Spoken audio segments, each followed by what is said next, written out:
Bismillahirrahmanirrahim. Assalamualaikum warahmatullahi wabarakatuh.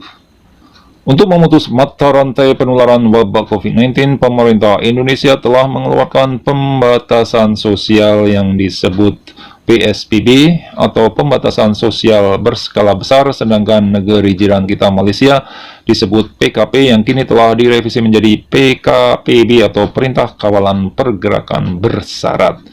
PSBB di Indonesia adalah pembatasan yang meliputi peliburan sekolah dan tempat kerja, pembatasan kegiatan keagamaan, pembatasan kegiatan tempat atau fasilitas umum, pembatasan kegiatan sosial budaya, pembatasan moda transportasi, dan pembatasan kegiatan lainnya khusus terkait aspek pertahanan dan keamanan, seperti dilansir dari situs tirto.id.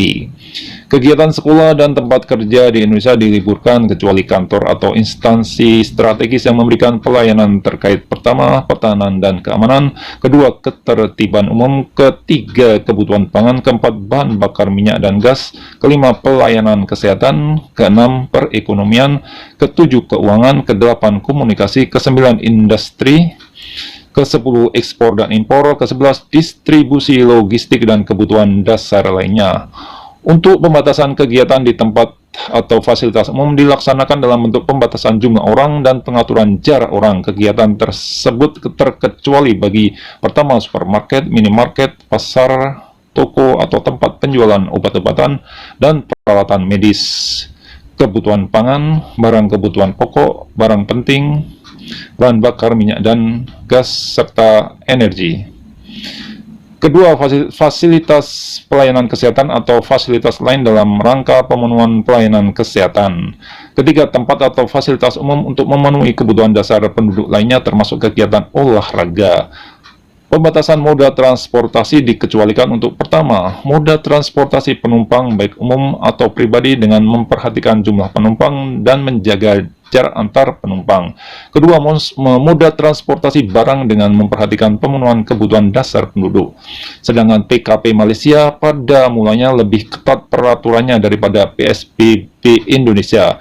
Dalam PKP Malaysia, pembatasan sosial meliputi peliburan kegiatan sekolah dan tempat kerja, pembatasan kegiatan keagamaan, pembatasan kegiatan di tempat dan atau fasilitas umum, pembatasan kegiatan sosial budaya, pembatasan moda transportasi. Mal atau supermarket masih diizinkan buka, sedangkan kedai atau warung makanan dilarang untuk beroperasi. Moda transportasi pribadi hanya diperbolehkan satu mobil untuk satu orang dengan keperluan khusus untuk membeli kebutuhan pokok di supermarket atau membeli obat di apotek.